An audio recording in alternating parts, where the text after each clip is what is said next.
25 years with studying economics। 25 साल हो गए आपके। आपसे हम पूछेंगे कि 5 एक सुझाव बता दीजिए हमें, जो एक देश अगर लागू कर ले तो उसका फ़ायदा हो सकता है। तो आप अपने आप को अनिल कपूर समझिए नायक से, और प्लीज़ हमें बताइए इकोनॉमिकली क्या करना चाहिए। पहले तो जब आपने कहा 25 साल, वही अपने आप में लगता है बाप रे, सही में एक 25 साल हो गए हाँ इकोनॉमिक्स करते हुए। लेकिन मैं इकोनॉमिक्स से थोड़ा हट के भी बोलूँगा। पहली बात तो मैं ये बोलूँगा कि नायक टाइप की स्थिति किसी के साथ नहीं होनी चाहिए। इसलिए कि हमारे देश में जो एक सबसे अच्छी चीज़ है वो डेमोक्रेसी है। उसकी जगह पे अगर आप तानाशाही ला दें कि आपको जो है फुल मेजॉरिटी मिल गई है और आप जो करना चाहें कर सकते हैं, वो अपने आप में एक गलत चीज़ होगी। इनफैक्ट हमारी तरफ कहते हैं कि निरंकुश शासन किसी का नहीं होना चाहिए। मैं बिहार का रहने वाला हूँ। नेवरदलेस अगर फिर भी कहें कि 5 चीज़ें क्या कर सकते हैं, तो मेरे हिसाब से सबसे जो महत्वपूर्ण चीज़ आज हमारे मतलब हमारे देश में है, जिसका आप खुद ही उसके एक विक्टिम हैं, वो है हमारे देश में जनतंत्र को वापस से लेके आना। अब लोग कह सकते हैं कि this is not a threat to democracy, हम लोग डेमोक्रेटिक एक देश हैं, सर इलेक्शंस होते हैं हर 5 साल में, लेकिन सही मायने में क्या ये जनतंत्र है, ये प्रजातंत्र है, या हम कुछ और ही देख रहे हैं? जैसे हमारे कॉन्स्टिट्यूशन में सेक्युलरिज्म का सवाल, धर्मनिरपेक्षता का सवाल, विविधता में एकता, जिससे हम पल के बढ़े हुए थे, जो हम किताबों में पढ़ते थे, अभी मेरे बच्चे स्कूल में पढ़ रहे हैं, उन किताबों में वो चीज़ें हैं नहीं, जैसे हमने पढ़ा था वो चीज़ें चली गई हैं। तो उन चीज़ों को वापस लाने की ज़रूरत है। और मैं आपका ही अगर उदाहरण दे सकूं, तो आप अभी केस फेस कर रहे हैं, आपको परसों आपको जाना भी है शायद। आप सोच के देखिए कि क्या ऐसी एक चीज़ है जिससे सरकार को इतना डर लगता है। मतलब हम जो है प्रोटेस्ट होते हैं, हम लिखते हैं, टीचरों के लिखने से ज़्यादा कुछ फ़र्क नहीं पड़ता, लेकिन हम लिखते हैं, कुछ करते हैं। आज मैं एक ऐसे ही आर्टिकल पढ़ रहा था, एक बद्री रैना जी हैं, प्रोफेसर थे दिल्ली यूनिवर्सिटी में। उन्होंने लिखा है कि एक चीज़ है जिससे सरकार डरती है, और वो है लोगों का हंसना, मुस्कुराना, लोगों का खुश होना उन्हें पसंद नहीं है। And you actually represent that. I mean you not as in you alone, but I am saying this whole जो इकोसिस्टम है जो इस चीज़ को करता है, वो वापस से आए, वो नॉर्म हो हमारे देश का। ये मुझे लगता है सबसे महत्वपूर्ण चीज़ है, उससे ही बाकी चीज़ें फ्लो करती हैं। दूसरा जो मैं कहूँगा जो बहुत ज़रूरी है, क्योंकि मैं इकोनॉमिक्स का हूँ, तो अभी सारा बहस जो है पूरे दुनिया में, बट हमारे देश में भी विकास को लेके बहुत ज़्यादा है। मतलब हम जो है विकसित भारत हो जाएंगे 2047 में। मुझे लगता है कि उससे हट के हमें विकास की जगह उन्नति के टर्म्स में सोचना चाहिए। हमें उन्नति इस सेंस में अगर मैं इस्तेमाल कर सकूं, वो कहा जाता है ना, हार्ड वर्क वर्सेस हार्वर्ड की का जो डिबेट है, मैं इस मामले में हार्वर्ड के साथ खड़ा हूं। अमर्त्य सेन ने यह कहा था कि जिसके कारण वो नोबेल प्राइज़ विनर बने, कि जीडीपी जो है किसी देश का अल्टीमेट एम नहीं हो सकता है। उस देश की खुशहाली, वहाँ पे लोग पढ़ लिख पा रहे हैं या नहीं पा रहे हैं, उनके लिए अच्छा स्वास्थ्य है कि नहीं है, वो ज़्यादा महत्वपूर्ण सवाल होने चाहिए जीडीपी की जगह पे। बट हम जिस तरीके की इकोनॉमिक्स, और इसके लिए हम सभी जिम्मेदार हैं, हम जिस तरीके की इकोनॉमिक्स करते हैं, उसमें सबसे जो कोर सवाल है वो हमेशा जीडीपी होता है। आप कहीं भी उठा के देख लीजिए, चाहे अखबारों में देख लीजिए, टीवी पे देख लीजिए, हर बजट में आप देख लीजिए, सबसे पहला सवाल जो आता है कि हम कितने दर से हमारा विकास होने वाला है। मुझे लगता है उस फोकस को बिल्कुल हटाया जाना चाहिए, और हमें वापस से इस सवाल पे बातचीत करनी चाहिए कि किस तरीके से हम सार्वजनिक शिक्षा या सार्वजनिक स्वास्थ्य के टर्म्स में हम अपने देश को और बेहतर बना सकें। वो अगर प्रायोरिटी होगी और पॉलिसी अगर उसके इर्द गिर्द होगा, तो वो शायद कहीं बेहतर होगा। तीसरा जो सवाल मैं बोलूँगा, जो मुझे लगता है कि अभी सबसे मुश्किल सवाल है हमारे देश में, वो रोज़गार का है। पिछला इलेक्शन भी उसके सवाल पे लड़ा गया, और जनरली अगर आप देखें आसपास में हमारे देश में जिस तरीके के रोज़गार की स्थिति है, बिना रोज़गार के जो भी मैं कह रहा था उन्नति और सफलता, वो हो नहीं सकती। और रोज़गार के लिए सबसे ज़्यादा जो ज़रूरी है, वो मेरे हिसाब से कहीं ना कहीं एक अच्छी आर्थिक नीति, एक इंडस्ट्रियल पॉलिसी की ज़रूरत है जिससे हम अपने आप को मतलब एक इंडिपेंडेंट एक वो बना पाए, सेल्फ रिलायंट एक देश बना सकें जिसमें लोगों के लिए गेनफुल एम्प्लॉयमेंट हो। करेंटली जो हमारे देश में एक मेजॉरिटी जो एम्प्लॉयमेंट है वो बहुत ही प्रिकेरियस कंडीशन में है। मतलब लोग बोलते हैं गिग इकॉनमी, आपने तो उस पर काफ़ी कुछ किया भी और ट्विटर पे आपने काफ़ी माहौल बना के रखा हुआ है ये सवाल पे। एक ही उदाहरण दूंगा जो स्थिति उनके काम करने की, जो दयनीय स्थिति ही मैं बोलूँगा। कल हम लोगों के यहाँ ज़ोमैटो से कुछ आया था, हमने ऐसे ऑर्डर किया था, कुछ खाने डिलीवरी के लिए आया था और जब वो डिलीवरी हुई वो बंदा काफ़ी दुखी था। तो मैंने जनरली पूछा कि क्या हुआ, तो उन्होंने कहा कि मैं 2 ऑर्डर लेके आया था। एक ऑर्डर जो है हमारे कंज्यूमर जो दूसरे हैं उन्होंने बोला, गलत एड्रेस उन्होंने दिया था। तो जब मैंने कहा कि मैं वहाँ नहीं आ सकता, अपनी एड्रेस यहाँ का दिया है, आने वहाँ कह रहे हैं, तो मैं नहीं आ सकता, तो ऑर्डर कैंसिल हो गया। कैंसिल होने तक तो ठीक है, उसका पैसा इस बंदे के सैलरी में से या जो भी कहें उसमें सैलरी तो होती नहीं है, वो उसमें से कट गया। सोच के देखिए 300 रुपये उस व्यक्ति के लिए एक दिन की कमाई में काफ़ी बड़ा अमाउंट होता है। ऐसा एक उदाहरण है, ऐसी ज़िंदगी इन लोगों की जो ये डिलीवरी कर रहे हैं उनके लिए एक आम सी बात है। इनके राइट्स का क्या होगा, कैसे हम ये इंश्योर करेंगे कि इनको जो रोज़गार मिल रहा है वो थोड़ा सिक्योर हो, थोड़ा क्या सिक्योर हो, जिसमें सोशल सिक्योरिटी मिले। ये तभी हो पाएगा जब हम थोड़ा सा रोज़गार के सवाल को दूसरे तौर पे देखेंगे। अभी हमारा फोकस जो है 2 एक्सट्रीम पे होता है, या तो हम हाई एंड टेक्नोलॉजी की बात करते हैं और या फिर हम एकदम ही लो एंड लो वैल्यू के टर्म्स में सोचते हैं।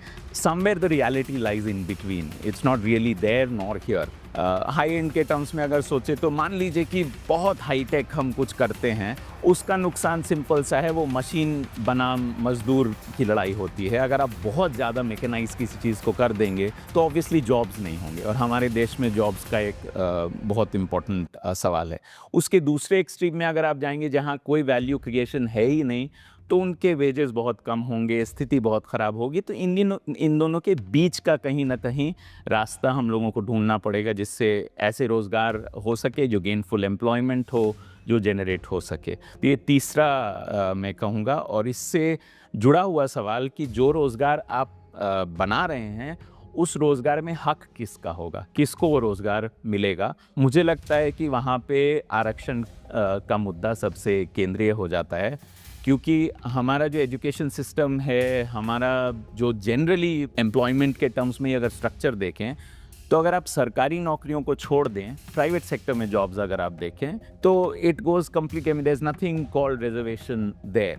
और वहाँ पे जो अपॉर्चुनिटी मिलनी चाहिए एक आम व्यक्ति को, उस हिसाब से मिलती नहीं है। वो आपके प्रिविलेजेस पे डिपेंड करता है। लोग ये कहते हैं कि रिजर्वेशन में मेरिट कम हो जाता है। मतलब मैं ये सवाल पूछूंगा कि वो मेरिट आता कहाँ से, जो सो कॉल्ड मेरिट है वो कहाँ से आता है, रिजर्वेशन की क्यों ज़रूरत है? क्योंकि एक बड़ा तबका जो काफ़ी समय से इस पूरे सिस्टम के बोझ के तले दबा हुआ है, उसके लिए सडनली एक्सपेक्ट करना कि वो एजुकेशन सिस्टम में नॉर्मली आ जाएगा without reservation is not going to happen. It hasn't happened. And if there is any hope, आप पब्लिक यूनिवर्सिटीज़ में ही वो देख लीजिए, वो रिजर्वेशन के कारण एक समानता, एक हद तक वो समानता बनती है। वो equality of opportunity I believe jobs के अंदर, रोज़गार के अंदर भी होना बहुत ज़रूरी है। पांचवा मैं कहूँगा इस सब चीज़ों से हट के, क्योंकि वो मेरा रिसर्च का थोड़ा सा मुझे उसके बारे में जानकारी है, वो है ये क्लाइमेट चेंज के ऊपर हमारे देश को एक्टिवली कुछ ना कुछ करना चाहिए। और सिर्फ इस सेंस में नहीं कि हम जो है फलाने समय तक नेट ज़ीरो हो जाएंगे, उस सेंस में नहीं, लेकिन सही मायने में ये जो वायुमंडल संकट है, जो क्लाइमेट क्राइसिस आ रही है, इसका इम्पैक्ट हमारे देश में सबसे ज़्यादा गरीब लोगों पे होने वाला है। चाहे वो आप कृषि के क्षेत्र में देख लीजिए, जॉब्स के टर्म्स में देख लीजिए, आप टेम्परेचर राइज से जो मज़दूरों की स्थिति होगी, दिल्ली में अभी जो हाल हो गया है, इन तमाम चीज़ों को अगर देख लीजिए तो एक बहुत महत्वपूर्ण नीति और समझदारी की ज़रूरत होगी। How are we going to deal with that? Unfortunately अभी सब हवा में ही है, हम सिर्फ अनाउंसमेंट्स करते हैं, हमारे प्रधानमंत्री जी को अनाउंसमेंट करना बहुत अच्छा लगता है, लेकिन इन टर्म्स ऑफ पॉलिसी इसके बारे में जो है ठीक तरीके से सोचा नहीं जा रहा है। अगर विश्व गुरु बनना ही है तो इस सवाल पे बनना चाहिए, तमाम सदर्न कंट्रीज़ को साथ में लेके, उस सवाल को लेके कि जो लोग इसके लिए जिम्मेदार हैं उनको किस तरीके से अकाउंटेबल ठहराया जाए, which is essentially the rich countries in the world. They need to be responsible for what happens to the climate change. So ये 5 चीज़ें मैं कहूँगा, और बहुत सारी चीज़ें जो की जा सकती हैं, लेकिन इन 5 पे तो इन 5 को अगर हम रिविजिट करें तो पहले तो एक डेमोक्रेटिक नेशन रहे, और किसी ने नाम भी दिया था आई थिंक इसको इलेक्टेड ऑटोक्रेसी, क्योंकि बहुत सारे नाम आए ये सरकार आने के बाद इस डेमोक्रेसी के लिए. फिर दूसरा फ्रीडम रहे एक तरह का, गिग वर्कर्स को रिकग्नाइज़ किया जाए, उनके लिए सोशल सिक्योरिटी हो, प्राइवेट सेक्टर में अफर्मेटिव एक्शन हो, राइट. और फिफ्थ क्लाइमेट चेंज पे हम ध्यान दें. जी. ये तो प्राइवेट सेक्टर में अगर ये किसी ने बोल दिया तो वो तो मतलब मालिक ऐसा होगा कि आप उसकी तिजोरी में चले गए हो सीधा, वो गोदरेज के ताले मगाने लग जाएगा कि वो सुनते ही अफर्मेटिव एक्शन या रिजर्वेशन सुनते ही वो हिल जाते हैं लोग, नहीं नहीं नहीं कैसे क्यों. पर आपको क्यों लगता है ये इतना इम्पोर्टेंट इशू है? क्योंकि एक बात तो सरकारी नौकरियां काफ़ी कम हो गई हैं, पहली बात तो जहाँ जहाँ रिजर्वेशन था जिससे थोड़ा सा अपवर्ड मोबिलिटी थी, मान लीजिए बहुजन समाज के अंदर जो थोड़ी सी अपवर्ड मोबिलिटी थी, उस रास्ते को आप बंद कर दे रहे हैं क्योंकि प्राइवेट सेक्टर में है नहीं. और जहाँ तक ये कहने का कि वो डायरेक्टली आ जाएं, रिजर्वेशन की क्या ज़रूरत है, तो आप सोचिए कॉलेजेस में, स्कूल्स में आप बेहतरीन शिक्षा पाकर आप compete कर रहे हैं एक सरकारी स्कूल से, एक गांव से आए हुए व्यक्ति से. ये लेवल प्लेइंग फील्ड है ही नहीं. तो अगर लेवल प्लेइंग फील्ड नहीं है तो आपको कहीं ना कहीं तो पहले वो लेवल प्लेइंग फील्ड बनानी पड़ेगी.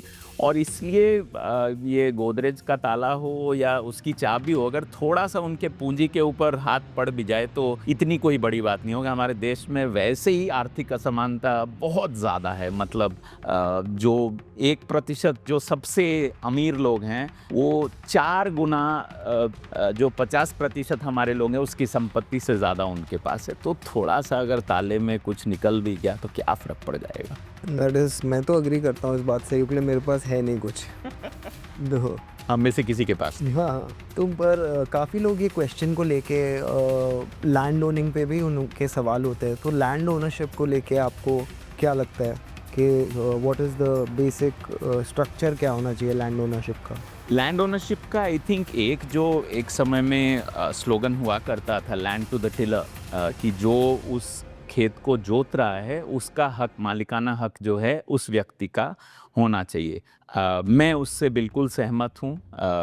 लैंडलॉर्डिज्म जो है कि मेरे पास ज़मीन है इसलिए उसका जो भी उपज है वो मेरा होगा, ये अपने आप में गलत बात है. लेकिन इसका एक फ्लिप साइड भी है. जितना छोटा लैंड होता है प्रोडक्टिविटी उतनी कम होती है. तो कहीं ना कहीं उसमें मालिकाना हक के टर्म्स में वो इंडिविजुअल हो, लेकिन प्रोडक्टिविटी, प्रोडक्शन के टर्म्स में कलेक्टिव फार्मिंग हो. ऐसा हो सकता है और होता भी है काफ़ी जगहों में. तो ये कॉम्बिनेशन एक बेहतर कॉम्बिनेशन है रादर देन कलेक्टिव. आप जो है एक कोई सेंट्रल लैंडलॉर्ड है जिसके पास ज़मीन सारी है और बाकी लोग उस पर काम कर रहे हैं, क्योंकि उसमें इंसेंटिव स्ट्रक्चर जो होता है उसका भी इम्पैक्ट प्रोडक्टिविटी पे होता है. कुछ स्टेट्स ने जहां लैंड रिफॉर्म हुए थे वहां पे ये फ़र्क पड़ा प्रोडक्टिविटी के टर्म्स में. और ख़ास करके मुझे लगता है कि कहीं ना कहीं अपवर्ड मोबिलिटी में बंगाल एक एग्जाम्पल यूजुअली आता है, ऑपरेशन बर्गा. उसके despite its negatives, one important contribution that it made was in terms of upward mobility of people who otherwise did not have access to resources. हाँ, बट जैसे land reform के जैसे आपने बोला negative aspects है, तो negative aspects क्या रहे हैं? नेगेटिव एस्पेक्ट ऑपरेशन बर्गा के केस में था, मतलब बंगाल के कॉन्टेक्स्ट में अगर बोलें तो उसमें ये था कि सही मायने में वो रीडिस्ट्रीब्यूशन किस हद तक हो पाया, जितने अनाउंस चीज़ें थे वर्सेस कितना हो पाया.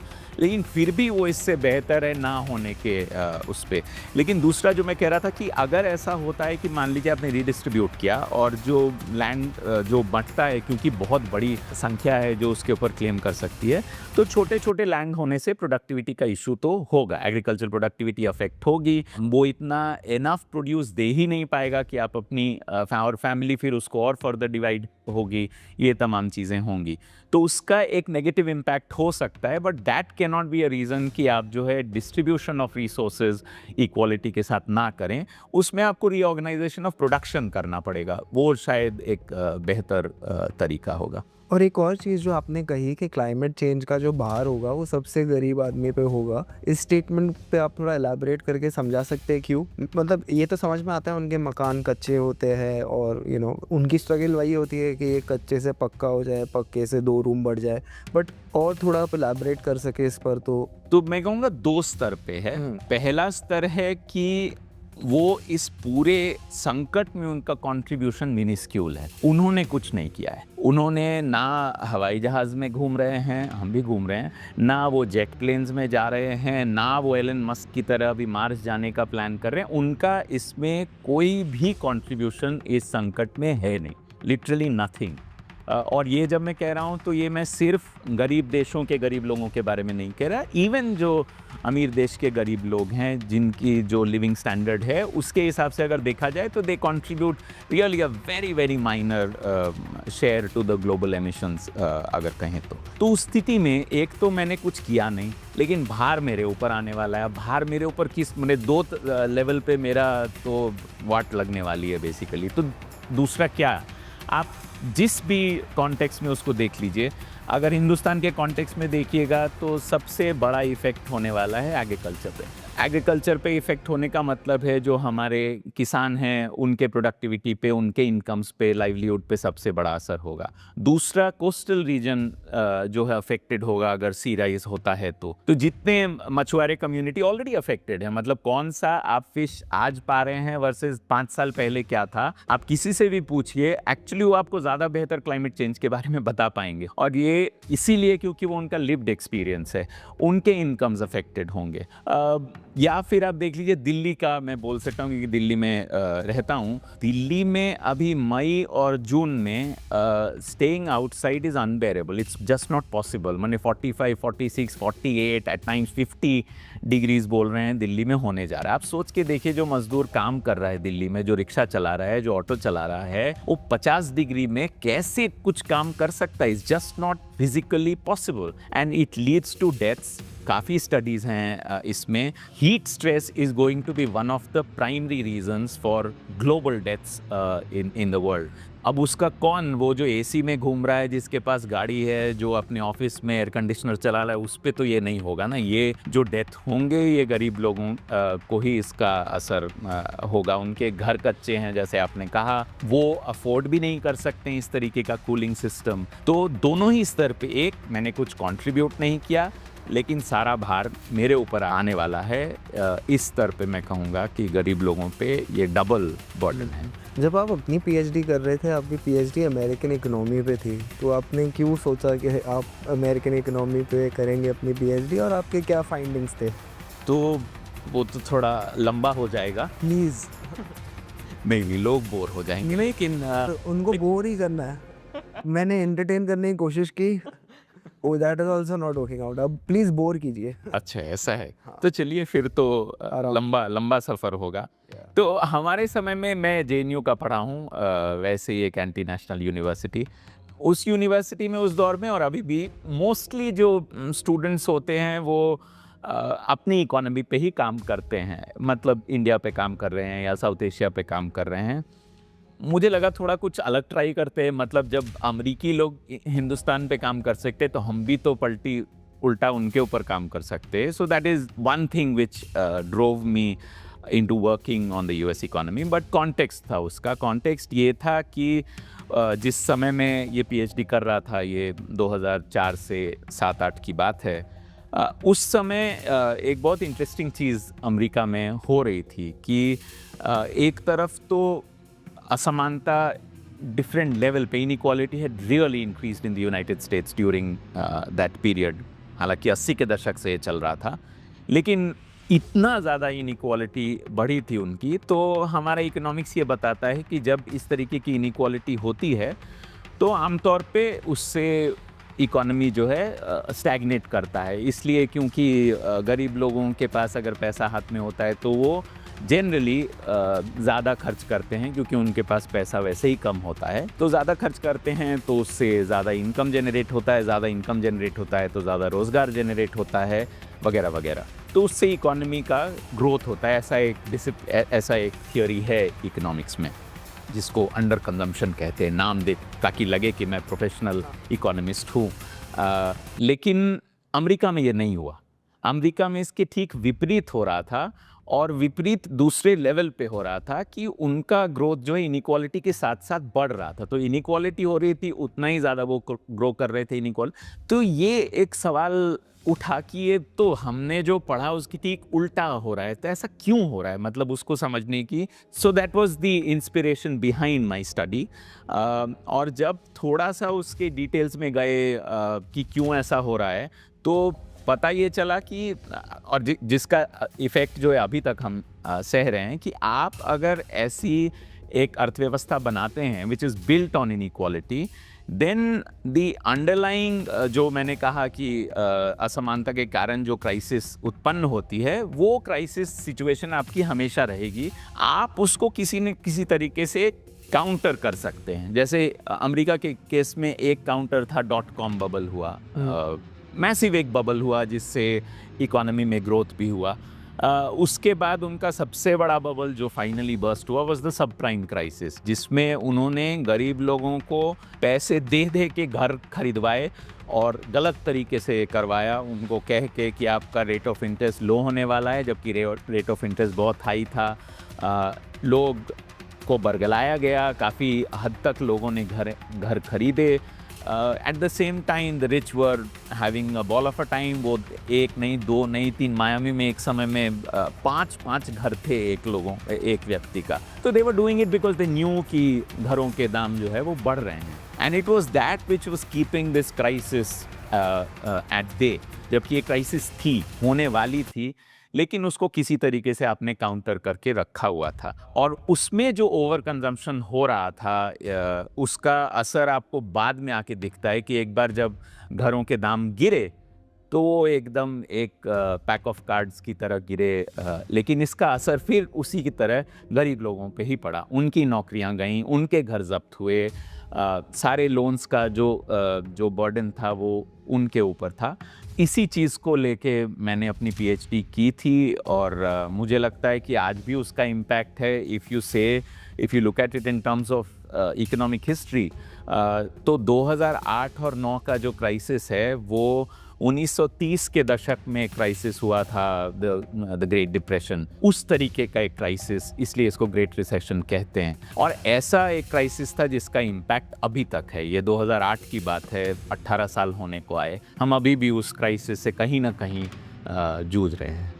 बट आपकी फाइंडिंग क्या थी कि ये क्राइसिस, जैसे आपने बोला गरीबों को पैसे दिए जा रहे थे, वो घर खरीद रहे थे, तो भी इकोनॉमी स्लम्प में चली गई? उसका ये है कि जब आप ये कर रहे थे तब तो ग्रोथ हो रहा था। आप जैसे मान लीजिए कि लोग घर खरीद रहे हैं तो घर कंस्ट्रक्ट हो रहे हैं, आप लोन्स ले रहे हैं तो उसके डेरिवेटिव्स बन रहे हैं, तो फाइनेंशियल सिस्टम में भी काफ़ी पैसा है। टेक्निकलिटीज़ में अगर छोड़ दूँ मोटे तौर पे, लेकिन आप कितना घर खरीद सकते हैं भाई? आपने 1 खरीदा, 2 खरीदा, 3 खरीदे, उसके बियॉन्ड आप हाउसिंग बबल कैसे चला सकते? कहीं ना कहीं अगर ये उम्मीद होता है कि नहीं अब हो गया, इससे ज़्यादा मुमकिन नहीं है, अल्टीमेटली लोग घर बेचना शुरू करते हैं। जैसे स्टॉक में होता है, जैसे हमारे देश में स्टॉक मार्केट एक बूम हो रहा था।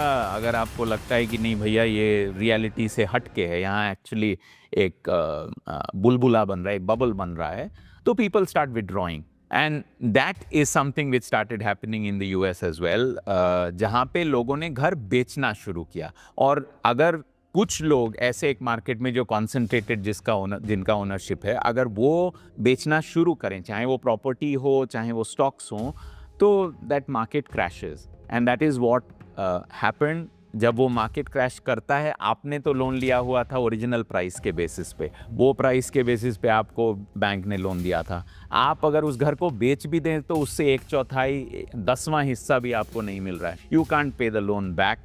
If you don't pay the loan back, तो बैंक्स ने जिनको आप जहाँ से आपने लोन लिया था या फाइनेंशियल इंस्टीट्यूशन जहाँ से आपने लोन लिया वो बैंकरप्ट होता है।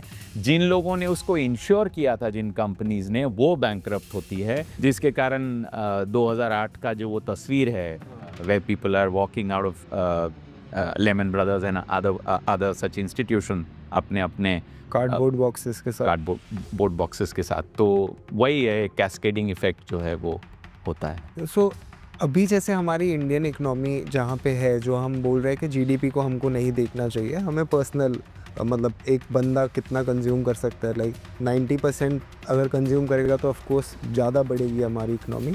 ये जो करंट स्टेज है इंडियन इकोनॉमी का, तो इसमें क्या चीज़ें कंट्रीब्यूटिंग फैक्टर है, जैसे डिमोनेटाइजेशन या जो भी लास्ट 10 साल के जो बड़े इकोनॉमिक डिसीजंस रहे हैं, तो आप उस पर अगर थोड़ा हमें समझा सके तो मैं इसको इससे पहले तो जोड़ लूँ कि इसीलिए निरंकुश शासन नहीं होना चाहिए। ये जो अथॉरिटी आपको मिल जाती है ना कि आप कुछ भी कर सकते, टीवी पे आके बोल दें कि आज से जो है फलाने चीज़ बंद, नोट बंद हो गए, आप ये नोट इस्तेमाल ही नहीं कर सकते। अब क्या हूँ मैं, आपने चूंकि डिमोनेटाइजेशन की, आई think that is the biggest shock that this economy has experienced at least in recent times. हमारे लिए जब हम स्टूडेंट्स को पढ़ाते हैं, मैक्रो इकोनॉमिक्स समझाते हैं, तो ये मनी वगैरह समझाते हैं, तो अभी ये एक्सपेरिमेंट की तरह हो गया है। हम यही बोलते हैं कि मान लो, जैसे अब हम तो किताब में कहते थे, अभी तो एक्चुअली हो गया कि उन्होंने पैसे जो है सिस्टम से पैसा खींच लिया पूरा।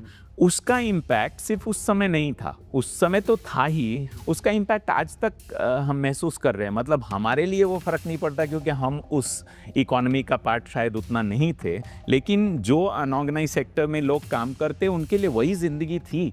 और उस ज़िंदगी को आपने तोड़ दिया एक बेसिस पे कि ये कहीं ना कहीं इसमें ब्लैक इकोनॉमी है, और ये कह के ये लॉजिक दे के डिमोनेटाइजेशन किया गया।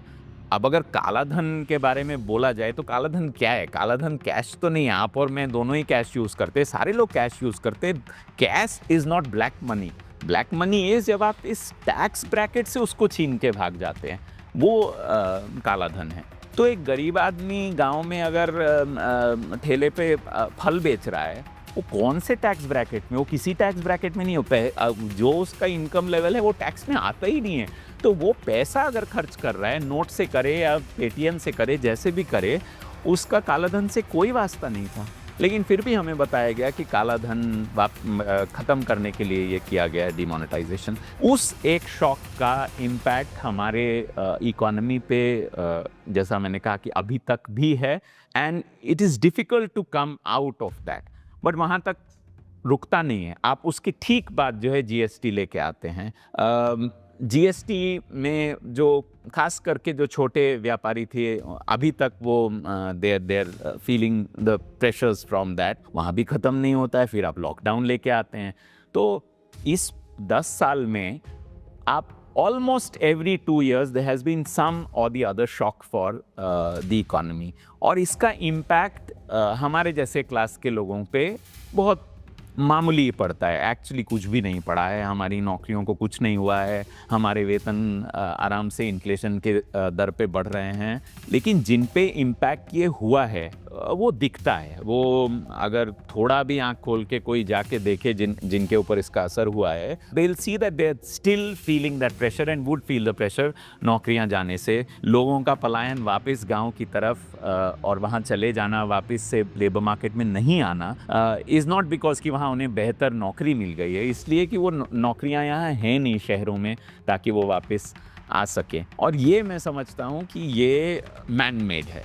ये किसी भी तरीके से ऑटोमेटिकली इकोनॉमिक क्राइसिस का पार्ट नहीं, ये क्राइसिस क्रिएट किया गया for some reason, some weird ideas जो हमारे देश में आए। हमारे प्रधानमंत्री जी को कहाँ से आए पता नहीं, लेकिन उन आइडियाज़ को इम्प्लीमेंट करने के लिए, क्योंकि उनको लगा ये सही आइडिया है, जिसके कारण हमारे देश को सफ़र करना पड़ा।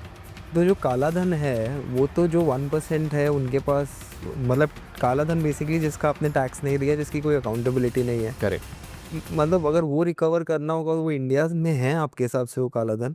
इंडिया में उसका बहुत एक मिनिस्क्यूल पार्ट होगा, अगर है भी तो। मैं ये नहीं कहूँगा कि काला धन नहीं है हिंदुस्तान के अंदर। उनका मेजॉरिटी ऑफ देयर वेल्थ वो तो पता ही है कहाँ है, सब बाहर में है। हमारे बड़े बड़े पूंजीपति जो है वो राउंड ट्रिपिंग करके अपना पैसा बचाते हैं। अभी तो ये हिंडनबर्ग रिपोर्ट भी आया था इस सवाल को लेके। तो वहाँ काला धन है, उसको तो हमारी सरकार ने टच नहीं किया, क्योंकि उसमें आपको फिर बहुत सारी चीज़ें करनी पड़ती। स्विस बैंक में आपको डाका डालना पड़ता वगैरह वगैरह। तो that the government was not interested in and doesn't look like they were interested in any of that. But जो काला धन मान लीजिए हिंदुस्तान के अंदर है, जिसको बोलते हैं कैश ट्रांजैक्शन जिससे हो रहा है, तो आप अभी भी घर खरीद लीजिए, कहीं पे भी घर खरीदिए, वो डिवीजन सेम ही है, 80-20 कहीं पे भी जाइए। तो अगर सही मायने में डिमोनेटाइजेशन से वो ख़त्म हो गया था, तो फिर प्रॉपर्टी मार्केट में तो अब सब कुछ वाइट में होना चाहिए, सब कुछ चेक में होना चाहिए, लेकिन वो नहीं हो रहा है। तो काले धन को इस तरीके से रोकने का अपना आइडिया ही गलत है। मतलब अगर एक उदाहरण दूं तो जैसे कि ये काला धन जो है एक तरीके से, क्या मैं कहूँ, एक टंकी में मान लीजिए पानी है और उससे पानी जो है रिस रहा है और रिस के किसी और टंकी में चला जा रहा है। आप जो है जो दूसरी टंकी जिसमें ये भरा है, आपने सोचा कि इसको आप उठा के अगर तोड़ देंगे तो आपने काला धन खत्म कर दिया, जबकि जैसे ही आप ये करेंगे वो दूसरी टंकी में भरना शुरू हो जाएगा, क्योंकि पानी रिस रहा है। आपको उसको पैच करने की ज़रूरत थी, जिसके लिए you have to think in terms of taxes. How do you have a tax policy जिसमें ये हो ना पाए? आप कैसे वो इंश्योर करें पॉलिसी के कि इस तरीके का लीकेज हो ही ना? उस दिशा में सोचने की बजाय हम लोगों ने सिर्फ पुरानी टंकी को हटाने के टर्म्स में ही सोचा, and that too, as I said, बहुत स्मॉल एक प्रोपोर्शन था ओवरऑल काले धन का। पर आपने अपनी इकोनॉमिक स्टडी में कभी ये टैक्स की कोई पॉलिसी देखी है जो काला धन मतलब बहुत कम कर दे? आई थिंक अनअकाउंटेड इकोनॉमी तो हर देश में है, एटलीस्ट एशिया के।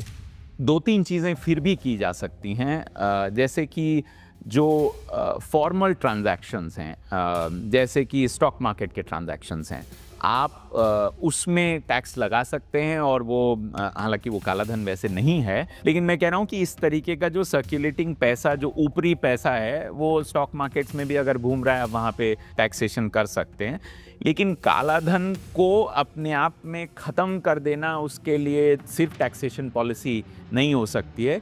To some extent I would say कि it's also a question of attitude. लोग ऐसे काले धन में, हमारे देश में शायद वो कल्चर है, वो रह जाएगा, आप जो भी कर लीजिए, लोग ये करते रहेंगे। और सिर्फ हमारे देश में नहीं, हर देश में ऐसे अमीर लोग हैं जो अपने धन को इस तरीके से छुपा के रखना चाहते हैं। It's true for the US, it's true for every country.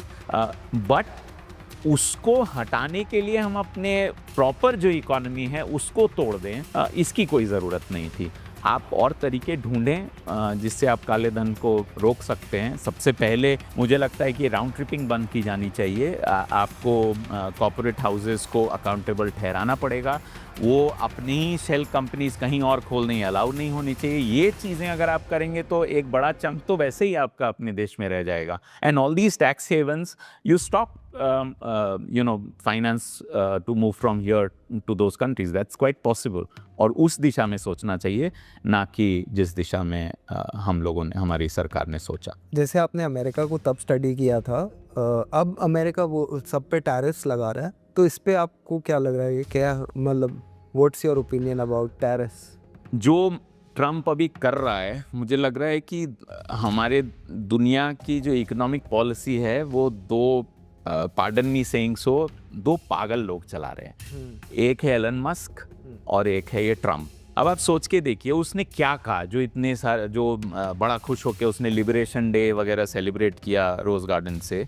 वो क्या कह रहा है? वो ये कह रहा है कि हम चाइना से जितनी चीज़ें हम लेते हैं उससे कम हम उनको देते हैं। इसका मतलब चाइनीज़ ने कुछ घपला कर रखा है। हिंदुस्तान से हम ज़्यादा चीज़ें लेते हैं, उनको कम देते हैं, तो हिंदुस्तान ने कुछ घपला कर रखा है। मतलब उसका कहने का ये मतलब है कि सारी चीज़ें जो अमेरिकी खाते हैं, पीते हैं, वो अमेरिका में ही बननी चाहिए और वो बाकी देशों में एक्सपोर्ट कर पाएँ।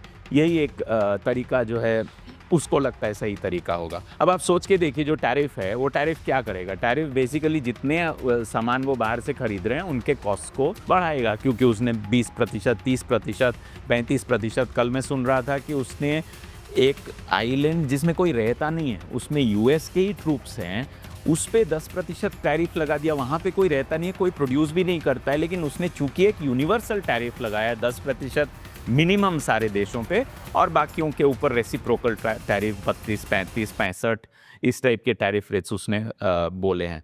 सबसे पहला इसका असर उनके अपने लोगों पे होगा। Cost of living is going to go up. आप जो भी सामान खरीदते हैं, जो अमेरिकी खरीद रहे होंगे, चाइना से, हिंदुस्तान से, जहाँ जहाँ से वो खरीद रहे होंगे, सबके दाम बढ़ेंगे, क्योंकि अगर दाम उन्होंने बढ़ा दिया है, those goods can not be simply substituted for. आप अचानक से तो अब चीज़ें अपने आप से बनाने नहीं लग जाएंगे। ये जो असर है ये सिर्फ अमेरिका पे नहीं रहेगा, उसका इम्पैक्ट जो है ग्लोबली एक ग्लोबल रिसेशन के दिशा में जाएगा, सिर्फ इसलिए कि अमेरिका एक बहुत बड़ा मार्केट है पूरे दुनिया के लिए। उस मार्केट में अगर कोलैप्स होता है, वो मार्केट अगर नीचे जाती है, तो बाकी देशों का भी तो उस पर असर पड़ेगा। हम अपने काफ़ी सामान जो है वो अमेरिका में बेचते हैं, अगर अमेरिका की इकॉनमी नीचे जाती है तो बाकी देशों की इकॉनमी भी जाएगी। तो ये एक क्या कहें, हम तो डूबेंगे सनम तुमको भी ले डूबेंगे वाली पॉलिसी है ये टैरिफ की पॉलिसी, और ये सिर्फ कुछ समय की बात है। You will see all of this unravelling as it happened during the 1930s। Exactly यही चीज़ तब भी की गई थी जब ग्रेट डिप्रेशन हुआ था। सब देशों ने कहा कि हम अपने देश को बचाएंगे, हम अपने देश में जॉब्स वापस लाएंगे, हम लोग ये टैरिफ लगाएंगे। अमेरिका ने किया, इंग्लैंड ने किया, जर्मनी ने किया, पूरे यूरोप में ऐसे ही टैरिफ बैरियर्स खड़े हुए, और उसी दौरान the biggest crisis that this system has faced, करीब 10 साल तक आर्थिक संकट उन्हें फेस करना पड़ा। It all started, I mean apart from the stock market crash, it all got precipitated with this tariff war. और मुझे लगता है कि ट्रंप उसी दिशा में इस चीज़ को लेके जा रहा है, अलॉन्ग विद जो उनके अपने लोगों का नुकसान होगा इन्फ्लेशन से। अब देखते हैं, अल्लाह मालिक है किधर जाता है। इनकी इकोनॉमिक पॉलिसी एंटी पीपल और एंटी पुअर है, तो ये लोग जीत कैसे जाते हैं फिर इलेक्शन? ये तो हमारे देश के लिए भी इक्वली वैलिड है। हाँ, मैं हमारे देश की भी बात कर रहा हूँ। आई थिंक इस पे मुझे एक कोट बहुत अच्छा लगता है जो मैं यहाँ पे ज़रूर बोलूँगा। एक पॉलिटिकल एक्टिविस्ट थी रोज़ा लग्जेमबर्ग, उनका ये कहना था कि जब भी आर्थिक संकट आता है ना, तो जनता के सामने 2 रास्ते होते हैं।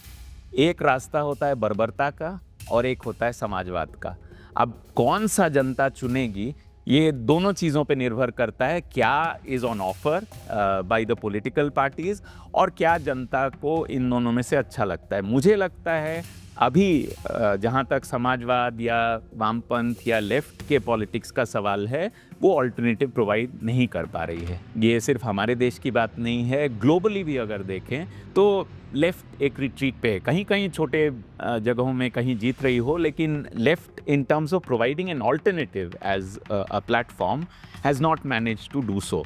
This is on top of collapse of the USSR. तो वैसे ही एक अल्टरनेटिव इकोनॉमिक मॉडल जो होता वो और दिखता हुआ नज़र नहीं आता है। तो समवेयर लगता है कि यही this is the only game in town, और इस ऑल्टरनेटिव के एब्सेंस में जनता फिर इन स्लोगन्स पे, जिसमें ट्रंप ये कह रहा है कि हम जॉब्स वापस ले आएंगे, making America great again, are quite appealing, because जो सेंटर पावर का था, जो लिबरल सेंटर था, उसने अपने लिबरलिज्म पे एनीवे गिव अप कर दिया है। तो there is a vacuum from the left. जो लिबरल पॉलिटिक्स है वो कोलैप्स कर गई है, तो अभी राइट विंग के बल्ले बल्ले हैं। जैसे लिबरल पॉलिटिक्स कोलैप्स कर गई और राइट विंग का तो है, बट इसका इंडिया पे मतलब लॉन्ग टर्म इम्पैक्ट क्या आएगा ये टैरिफ्स का? आई थिंक इंडिया पे जो लॉन्ग टर्म इम्पैक्ट होगा टैरिफ्स का, एक तो हम जो चीज़ें एक्सपोर्ट कर रहे थे उस पे उसका असर डेफिनेटली पड़ेगा। इट ऑल्सो डिपेंड्स ऑन हम रिवर्स टैरिफ के टर्म्स में क्या करते हैं। अगर वापस हिंदुस्तान भी उस पर टैरिफ लगाता है तो हमारे देश में भी कॉस्ट का इशू होगा। एक चीज़ जो इससे निकल के आ सकती है कि यहाँ पॉसिबिलिटी ऑफ डाइवर्सिफिकेशन हो सकता है। क्या फिर आप अमेरिका को छोड़ के बाकी मार्केट्स के टर्म्स में सोचें, बट वो भी एक मीडियम टर्म हो सकता है। इमीडिएट जो इम्पैक्ट होगा वो तो ग्लोबल जब ट्रेड नीचे जाता है तो हर देश को होगा। हिंदुस्तान के लिए एक पॉजिटिव चीज़ है कि हिंदुस्तान अभी भी इकोनॉमी एक्सटर्नल मार्केट के उससे नहीं चल रहा है। Domestic demand is playing an important role, चाहे जिस भी स्तर पे हो, लेकिन इम्पैक्ट फिर भी हमारे ऊपर आएगा। After all it's a globally integrated world, तो असर तो हमारे ऊपर पड़ेगा। लेकिन मुझे लगता है जितना शायद चाइना पे पड़ेगा उतना असर हमारे ऊपर, अब कहना मुश्किल है, लेकिन मोस्ट लाइकली हमारे ऊपर उतना असर इसका नहीं पड़ेगा। तो डिफरेंशियल होगा, लेकिन असर तो ज़रूर होगा। क्योंकि चाइना जो चीज़ें बना रही है यूएस के लिए वो महंगी हो जाएंगी। और इसका एक्चुअली बहुत सही एग्जांपल किसी ने दिया था कि बच्चों की साइकिल वो लोग ज़्यादा इन्वेस्ट नहीं करना चाहते, तो हमारे इंडियन ब्रांड्स नहीं बेच पा रहे और चाइना ज़्यादा बच्चों की साइकिल बेच रहा है, क्योंकि वो 4 साल मतलब he'll grow out of it in a year, she'll grow out of it in a year and a half। Right. तो ये एक और इशू है। चाइना पर ऐसे क्या हब बन गया चाइना के, वो हर एक चीज़ हमसे सस्ती बनाने लग गया है, ये कैसे हो गया? मेरे ख्याल से उसके लिए दो उनके फैक्टर्स थे। एक उनकी एक इंडस्ट्रियल पॉलिसी थी।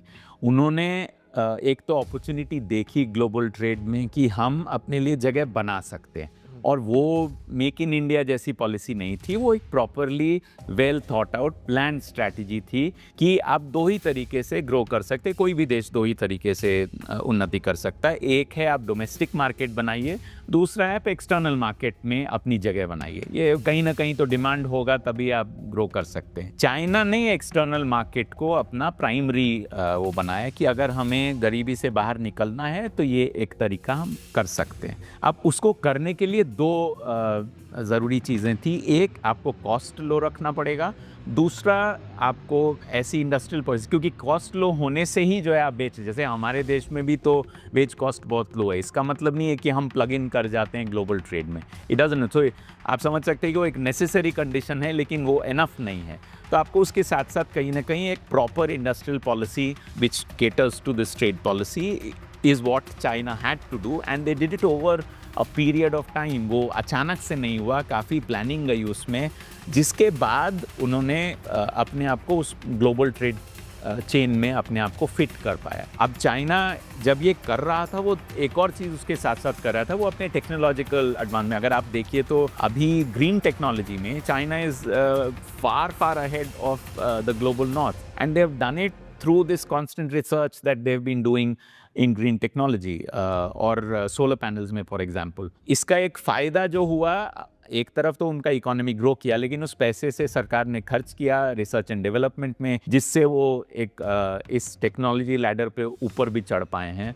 एक चीज़ बोलूँगा कि उस समय ये भी था कि ग्लोबल जो मार्केट है वो एक्सपैंड कर रहा था, तो उन्होंने फ़ायदा उठाया उसका, लेकिन फ़ायदा अचानक से नहीं उठता है। उन्हें ये सारी चीज़ें करनी पड़ी ताकि इस ग्लोबल मार्केट में वो घुस पाए। बिकॉज उनके लॉकडाउन के जो हिसाब से वो लॉकडाउन लगा रहे थे, वो तो इंडिया से भी ख़राब तरीके से लॉकडाउन लगा रहे थे, तो भी उनकी इकोनॉमी सर्वाइव कर पाई।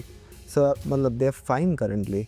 ये एक फ्लिप साइड तो उस इकोनॉमी का है, that there is no democracy, and I think that is a serious problem. I mean even though वो डिलीवर कर पा रहे हैं ग्रोथ में, एम्प्लॉयमेंट भी उन्होंने जनरेट किया है, पॉवर्टी से भी लोगों को निकाल पाए हैं, लेकिन सबसे बड़ी जो मुझे लगता है वहाँ पे दिक्कत है वो वहाँ पे डेमोक्रेसी नहीं होने का है। तो जिस अथॉरिटेरियनिज्म से हमारे देश में लॉकडाउन हुआ, उससे कई डिग्री ज़्यादा वो कर सकते थे, और उन्होंने किया भी। अब लॉकडाउन का फ़ायदा हुआ, नुकसान हुआ, इमीडिएटली आप कह सकते हैं कि शायद उससे वो इतना तेज़ी से फैल नहीं पाया कोरोना वायरस, लेकिन आपने सिविल लिबर्टीज़ तो पूरा कंट्रोल कर लिया ना। वो ऐसा क्या एक देश होगा जो इस तरीके से अपने ही लोगों को कंट्रोल करके रखे। वो एक फ्लिप साइड इस चीज़ का है। तो ideally you need a government which is pro-people, but it needs to have democracy gelled with it. So that kind of alternative is what we need to look for. जो Chinese model है, मुझे नहीं लगता है वो model हमें follow करना चाहिए, इवन दो वो डिलीवर कर रहे हैं बहुत सारी चीज़ों पे। लाइक जो क्रिटिक्स रहे हैं लेफ्ट की पॉलिसीज़ के या पॉलिटिक्स के, वो बोलते हैं उनके आइडियाज़ सस्टेनेबल नहीं है और प्रैक्टिकल नहीं है। उस पर आप क्या कहना चाहेंगे? तो पहली बात तो जो लोग भी ये बोलते हैं ना प्रैक्टिकल नहीं है, उनके अपने प्रिविलेजेस हैं जो वो बचाने के लिए बोलते। कौन ये कहता है कि प्रैक्टिकल नहीं है? आमूमन ये जो एलिट हैं, जो रिच हैं, वो कहते हैं कि लेफ़्ट के आइडियाज़ में बी वेरी आइडियल, बट वो प्रैक्टिकल नहीं है। इसलिए नहीं है क्योंकि it is going to question your authority, it's going to question आपने जो वेल्थ अमास करके रखा है, अगर उसके ऊपर कोई सवाल उठा रहा है। तो प्रैक्टिकलिटी का जो पर्सपेक्टिव है, एक ज़माने में ये भी कहा जाता था कि women don't have a right to vote and it's not really good because they can't make up their own mind, they don't know politics and they shouldn't. तो ये कौन कह रहा था? जो अल्टीमेटली पेट्रियार्की में बिलीव करते थे और उनको अपनी पेट्रियार्की का कंट्रोल बचा के रखना। The same thing holds true for those who are arguing कि लेफ्ट के आइडियाज़ प्रैक्टिकल नहीं है। मैंने फॉर एग्जांपल जो 5 आइडियाज़ आपके साथ डिस्कस किए, मैं उन हर 5 आइडियाज़ का आपको एक सॉल्यूशन, प्रैक्टिकल सॉल्यूशन जो है वो बता सकता हूँ। एक मान लीजिए, अगर मुझे आप समय दें, डेमोक्रेसी के सवाल पे अभी हमारे देश में सबसे बड़ा बहस जो है डिलिमिटेशन को लेके हो रहा है, which I think is a serious threat to democracy because of the fact कि काफ़ी सारे जो राज्य हैं जो नॉर्थ में हैं, जिनके पॉपुलेशन बढ़े हैं over a period of time, अभी वो पार्टी जो अदरवाइज 400 पार नहीं कर पाई, इस रूट के थ्रू आराम से 400 पार कर सकती है क्योंकि नंबर ऑफ सीट्स बढ़ जाएंगे नॉर्थ में। साउथ में स्टेट्स हैं जिन्होंने अपने पॉपुलेशन को कंट्रोल किया है, उन लोगों के सीट्स जो है रिलेटिवली स्पीकिंग कम हो जाएंगे। ये किस तरीके की डेमोक्रेसी है? I mean how do you see that as democracy? अगर ये करना ही है कि सही मायने में जिसका जितना जिसकी जितनी संख्या है उस हिसाब से representation, then you should have proportional democracy. You should have then, अगर 30% आपका वोट शेयर है तो आपके 30% ही सीट होने चाहिए। First pass the post system हटा दीजिए, आप वो कीजिए। देशों में हैं जिसके जितने प्रतिशत वोट है आप उसको उतने सीट्स पार्लियामेंट में दीजिए, that will be the correct representation. Then in which case delimitation won't have any impact. वो 30% ही आपको वोट मिल रहे थे, 30% ही आपको सीट्स भी मिलेंगे। अगर मैं दूसरे उस पर बोलूँ, which was the question of कि उन्नति के तरफ या लोगों की खुशहाली के प्रति या समानता के टर्म्स में अगर हम सोचें वो ज़्यादा बेहतर होगा, तो वो किया जा सकता है। वो करने के लिए एक उदाहरण सी, अगर हम सार्वजनिक शिक्षा की बात करें या हम पब्लिक हेल्थ की बात करें, उसके लिए क्या चाहिए? उसके लिए पैसे चाहिए, खर्च करना। पैसा कहाँ से आएगा? हम जहाँ भी जाके ये बोलते हैं, हम इकोनॉमिस्ट जो इस टाइप के लेफ्ट विंग इकोनॉमिस्ट हैं, उनको यही पूछा जाता है कि पैसा कहाँ से आएगा? आप टैक्स कीजिए। आप जो सबसे धनवान लोग हैं उनको टैक्स करके you can actually implement this policy.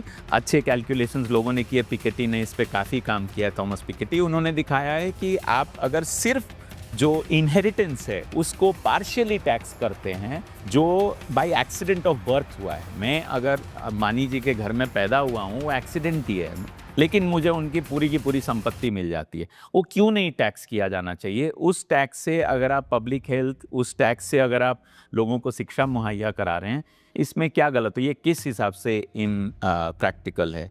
रोज़गार के टर्म्स में अगर आप देखें तो रोज़गार गारंटी थी। आज अगर आप 2004 में किसी से कहते हैं कि नरेगा जैसा कुछ होगा, कोई बोलता है ये क्या बात कर रहे हैं, बिल्कुल नहीं हो सकता। लेकिन नरेगा हुआ बिकॉज ऑफ पीपल्स मूवमेंट। नीचे से वो प्रेशर आई, पॉलिटिकल पार्टीज़ का प्रेशर आया, लेफ्ट भी उस समय एक इम्पॉर्टेंट रोल प्ले कर रहा था और एम्प्लॉयमेंट गारंटी एक्ट आई। ये चीज़ अर्बन के साथ भी हो सकता है। अगर आज रोज़गार के प्रॉब्लम को सॉल्व करना है, ये एक बहुत महत्वपूर्ण चीज़ होगी। इंडस्ट्रियल पॉलिसी इस टर्म्स में सोचना पड़ेगा जिसमें गेनफुल एम्प्लॉयमेंट हो सके। रिजर्वेशन के लिए लेजिस्लेशन की ज़रूरत है। आप लेजिस्लेट कीजिए कि प्राइवेट सेक्टर में भी रिजर्वेशन होना चाहिए, जैसे पब्लिक सेक्टर में है। प्राइवेट इंस्टीट्यूशन में रिजर्वेशन होने चाहिए। एफर्मेटिव एक्शन बहुत सारे देशों में है, तो यहाँ क्यों नहीं हो सकता है? और क्लाइमेट चेंज की जहाँ तक मैं बात कर रहा था, अगर हम सही मायने में विश्व गुरु बनना चाहते हैं तो this is the topic on which we should become Vishwa Guru. जितने सदर्न कंट्रीज़ हैं, मतलब जितने गरीब देश हैं, वो अगर मिलके इस लड़ाई को लड़ें कि हमें जो फाइनेंस चाहिए इस क्लाइमेट चेंज को लड़ने के लिए, वो फाइनेंस नॉर्थ को देना पड़ेगा, तो वो लड़ाई लड़ी जा सकती है। और यही सारी चीज़ें जो है की जा सकती है। It's not impractical in any way. मैं सिर्फ पहली चीज़ पे आपको अगर आप इलैबोरेट करें कि जैसे फर्स्ट पास द पोल, मतलब जो MP बनते हैं, वो सिस्टम हटा के अगर हम परसेंटेज ऑफ वोट करें कि अगर एक कांग्रेस पार्टी है जिनको 30% वोट मिला है और एक BSP है जिसको 5% वोट मिला, एक CPI है जिसको 5% मिला, BJP को 40% मिला, तो वो मेंबर्स कैसे जाएंगे हाउस में? I'm not a political scientist, but I mean that somebody else will be able to tell you clearly. But मुझे लगता है वो जो डिसीजन होता है वो मोस्ट लाइकली फिर पार्टी के ऊपर होगा. वोट्स आप पार्टी को दे रहे हैं, फिर कौन लोग जाएंगे उसमें वो डिपेंड करेगा उस पार्टी के ऊपर. आई थिंक ये एक मेथड हो सकता है. और इस टाइप के रिप्रेजेंटेशनल डेमोक्रेसी में वही होना पड़ेगा, क्योंकि आप दोनों चीज़ें तो नहीं कर सकते हैं कि आप कैंडिडेट को भी वोट दें और पार्टी को भी वोट दें और फर्स्ट पास ना करें. मतलब उसमें कैसे ये चीज़ हो पाएगी. तो मोस्ट लाइकली परसेंटेज जितना है, आपको सीट उतनी एलोकेट होती है, उस सीट पे कौन जाएगा वो पार्टी डिसाइड करेगी और वो पार्टी अपने रिप्रेजेंटेटिव को वहाँ पार्लियामेंट में भेजे. तो ये किया जा सकता है और मेरे हिसाब से is a much better model than the current one. तो जनता बेसिकली हर एक पार्टी के मैनिफेस्टो के लिए वोट देगी instead of voting for a candidate. Yes, and I think candidates भी तो कैंपेन करेंगे. अगर मान लीजिए कि कांग्रेस लड़ती है तो राहुल गांधी और कन्हैया कैंपेन करेंगे. आप वोट दे रहे हैं पार्टी को. अभी भी अगर आप देखिए तो भाजपा तो ये क्लेम करेगी कि ये सारा वोट जो है वो मोदी जी के लिए आ रहा है. कोई भी कैंडिडेट खड़ा हो, अल्टीमेटली वोट तो उनके लिए जा रहा है. Think of that instead as a vote for the politics of that party. कि ये राजनीति है हमारी, ये हम आपके सामने रख रहे हैं. इस राजनीति के बिना पे आप वोट दीजिए. तो this is the reverse of delimitation पर. Yes, so in a way it is actually doing the opposite. I agree, and I think delimitation बिल्कुल ही नहीं होना चाहिए, because this is giving you exactly the strength that people have given to you through votes. They have given you 33%, आपको 33 ही मिलेंगे. उससे एक कम नहीं, उससे एक ज़्यादा नहीं. पर इसमें फिर इलेक्शन कैसे रिग करेंगे हम? अब ये तो मुश्किल है. आप ईवीएम वाली थियोरी में कुछ होगा फिर. Let's see. Thanks for watching. Stay tuned with us and hit the like, share, and subscribe buttons.